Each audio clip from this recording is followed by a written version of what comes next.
नमस्कार दोस्तों, UGC net के डाटा इंटरप्रिटेशन के प्रैक्टिस सेशन में आप सभी का स्वागत है। आज हमारा 7th प्रैक्टिस सेशन है और आज हम जिस पेपर को सोल्व करने की कोशिश करेंगे वो है 2012 के जून में जो डीआई का क्वेश्चन पूछा गया था उसको सोल्व करेंगे। चलिए शुरू करते हैं। क्या हमारा क्वेश्चन था?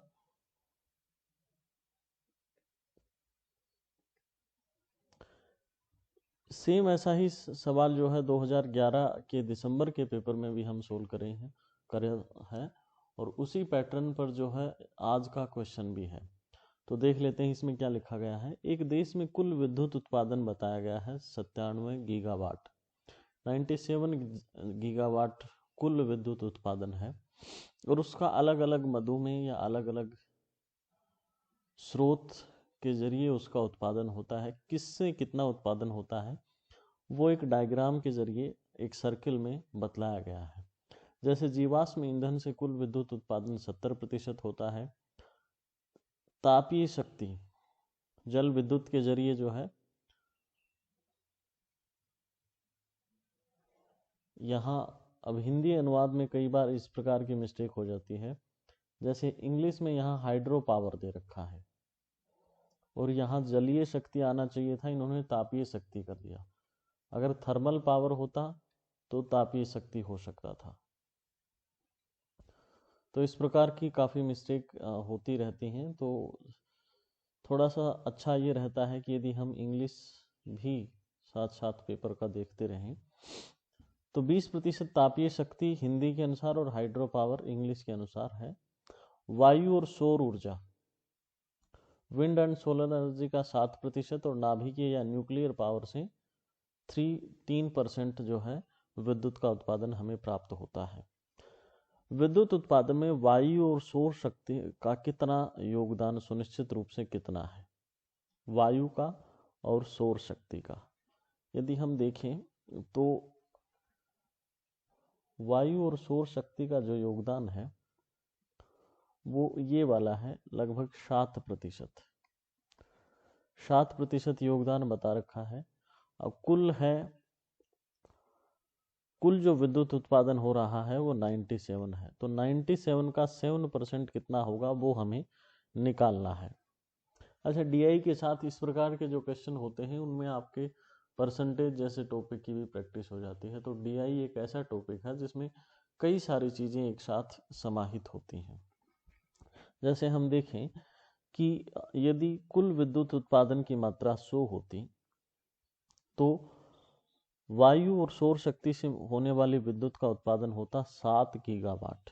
7% है चूंकि, अगर 1 होता तो 7/100 1 गीगावाट विद्युत का उत्पादन होता कुल। तो वायु और सौर शक्ति से होने वाले विद्युत उत्पादन की मात्रा 7/100 होती।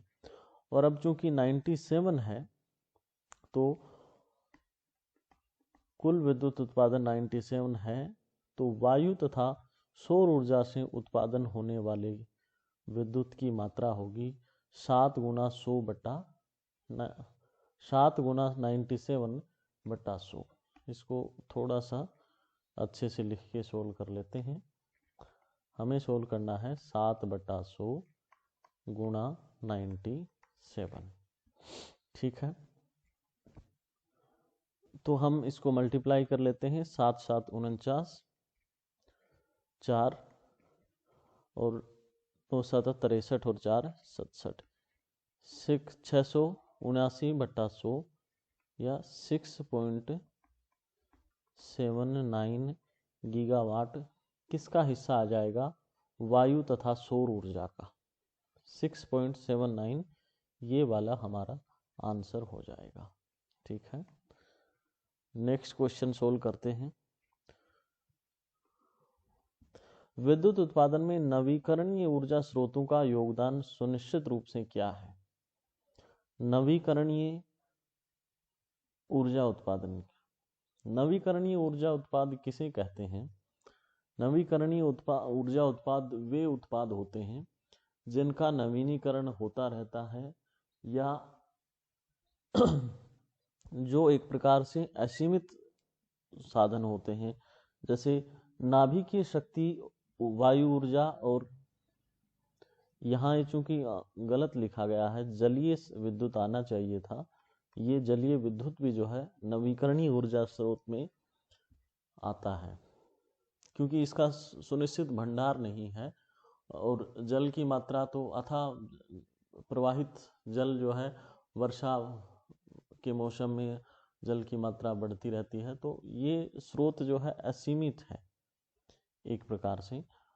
तो ये तीनों जो है वो नाभिकीय, वायु और सौर ऊर्जा, और जलीय या हाइड्रो पावर, यहाँ तापीय नहीं, गलत अनुवाद किया हुआ है, जलीय विद्युत आएगा। और तीनों का योग जो होगा वो नवीकरणीय ऊर्जा स्रोत में आएगा। तीनों का योग है 7 + 3 और +20, यानी 30% योगदान इन तीनों का है।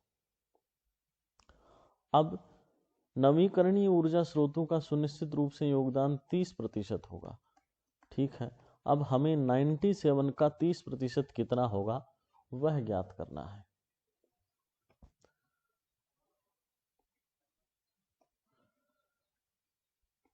नाइन्टी सेवन का 30%, यानी कि 100 में से है 30, 1 में से होगा 30/100 और गुणा 97। तो इसको और हम सोल्व करते हैं तो 7 या 21 और 9 या 27 और 2 29, 2910/100,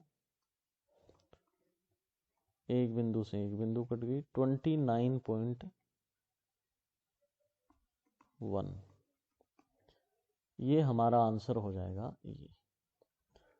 इसी प्रकार यदि हमें अलग अलग निकालना हो, जैसे पूछ लिया जाए कि एक सवाल, अब चूंकि पेपर इसमें जो है डीआई का पोर्शन कम ही था, तो हम अपनी तरफ से कुछ क्वेश्चन सोल्व कर लेते हैं। जैसे यदि आपसे पूछा जाए कि जीवाश्म ईंधन का जो कुल विद्युत उत्पादन में कितना योगदान होगा, तो इसको सोल्व करने के लिए हमें चूंकि 70% है, यानी 100 यदि गीगावाट कुल उत्पादन होता तो जीवाश्म ईंधन का उत्पादन होता 70%।